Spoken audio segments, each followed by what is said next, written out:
Dragons rule the skies of Hazoret.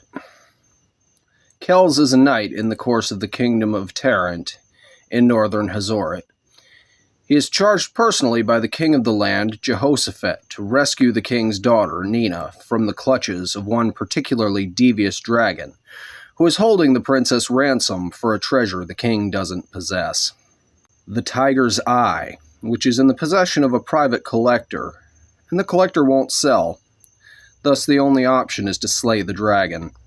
Kells is riding his raptor to the dragon's lair with a sword on his back and a shotgun on his hip. Kells is ready for action. He arrived at the mouth of the volcanic lair of the dragon Xeronix, sword in hand. He hewed his way through some vines covering the entrance, and into a large room. As Kells made his way into the large room, the door slammed shut behind him. Two doors opened across from him, and goblins began to flood the room. One lunged at him, and another came at his ankles. He sliced the first in twain, and shoots the other in the face. Two more came at his sides, while yet another jumped and latched onto his head. Kells swung his blade and beheaded one, which fell to its knees, squirting purple blood all over the room, while the other was cut in the abdomen. Its entrails quickly gushed out, as yet more blood pooled under its body.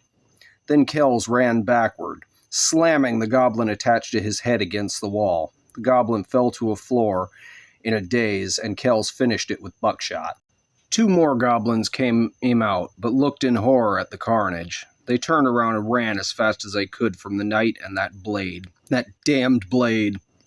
The goblins escaped, and Kells thanked his lucky stars, though soon they came back, on fire. Dropping dead at Kells' feet, Kells found his way forward, and went down the cave tunnel. Soon he was upon a great room full of treasure. And at the top of the pile was Princess Nina, clothing and hair singed, but otherwise okay. She started to run towards Kells, but was stopped by a three-fingered red claw. Another would descend from the darkness and lift her off the ground as a draconic head with a long beard descended from above. Its mouth opened as Kells looked on in horror, and it bit down on the princess, ripping her in two. It devoured her other half. Kells was enraged, and he lunged at the dragon with his sword, cutting its face. Then he jumped back and opened fire with his shotgun. The dragon was not amused. It grabbed Kells and bit his head off, let out an almighty roar, and flapped its mighty wings. It took to the skies, carrying Kells' headless body along. It soon arrived at the castle and dropped Kells' body before the king. He vomited the princess and Kells' head in the courtyard. Jehoshaphat jumped in fury and agony as soon the dragon Xeronix took a mighty breath and engulfed the whole castle in a baptism of fire.